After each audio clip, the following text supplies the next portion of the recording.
북한이 지난달 2일 북극성 3형 잠수함 발사탄도미사일 SLBM 시험 발사에 성공하면서 핵추진 잠수함 도입이 필요하다는 목소리가 다시 나오고 있다.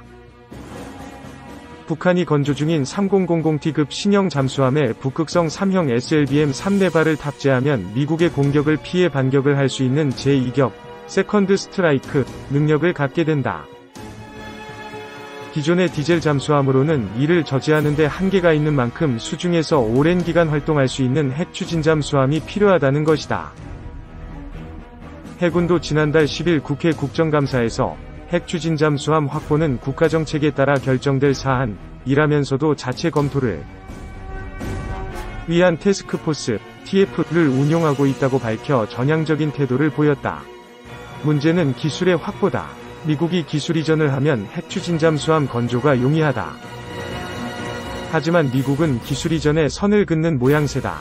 자유아시아 방송 RFA에 따르면 미 해군 해상체계사령부의 제임스 캠벨 프로그램 분석관은 지난달 28일 현지 시간 워싱턴 DC에서 열린 토론회에서 핵추진 잠수함은 핵기술과 직접적으로 연관되는 만큼 상당히 복잡한 사안이고 미국의 원자로 기술은 매우 높은 수준의 기밀이라며 미국은 한국이 동맹국이더라도 기술을 내주지 않을 것이라고 말했다.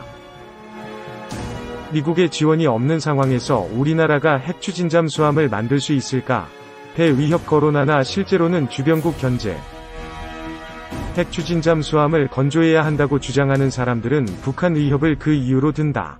북한이 3000T급 신형 잠수함에 SLBM을 탑재, 동해상으로 진출하면 탐지가 어렵다.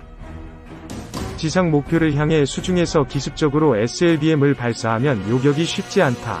SLBM 탑재 잠수함이 전쟁의 판도를 완전히 바꿀 수 있는 게임 체인저로 평가받는 이유다.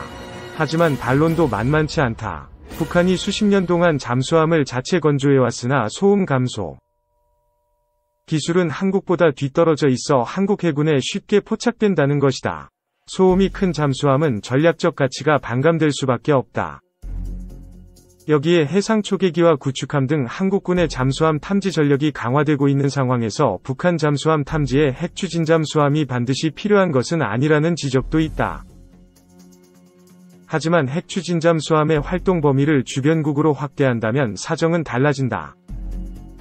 장보고급 1200T, 과손원 1급 1800T, 잠수함 18척은 소음 수준이 매우 낮고 전투 능력도 재래식 잠수함 중에서는 세계 최고 수준이다. 하지만 잠수함 기술이 발달하면서 대책 마련이 필요하다는 목소리도 나오고 있다. 재래식 잠수함 보유국이 늘어나면서 이에 대응하는 기술도 빠르게 발달하고 있고 확산 속도도 빨라지는 추세다. 수십 년 동안 쓰였던 P-3C 해상 초계기를 대신할 신형 해상 초계기가 잇따라 등장하면서 잠수함 탐지 능력이 과거보다 크게 높아졌다.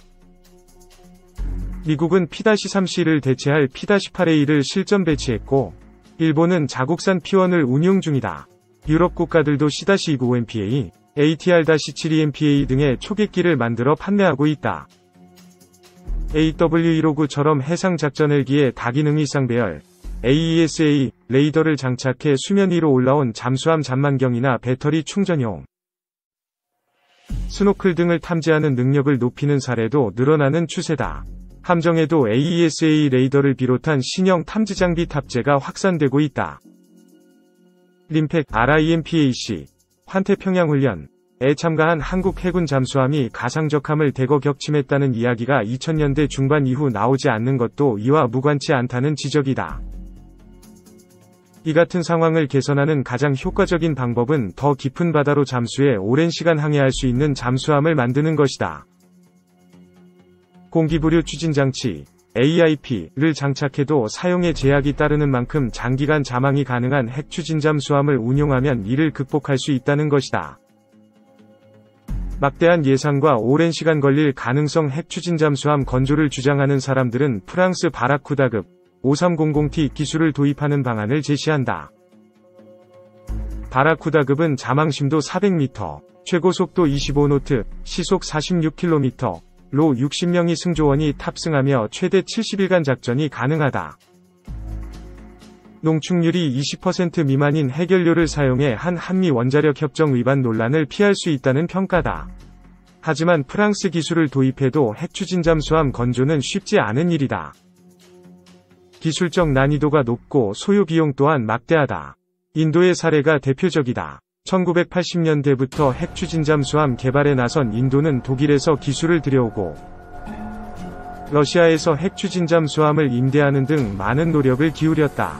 그 결과 2009년 러시아의 지원을 받아 개발한 첫 핵추진 잠수함 아리한트함 6000T를 진수할 수 있었다. 하지만 아리한트함이 실제로 전략 초계 임무를 수행한 시점은 9년이 지난 2018년이었다. 이는 러시아, 프랑스, 이스라엘 등에서 검증된 기술을 적용했는데도 문제가 잇따라 발생했기 때문이다.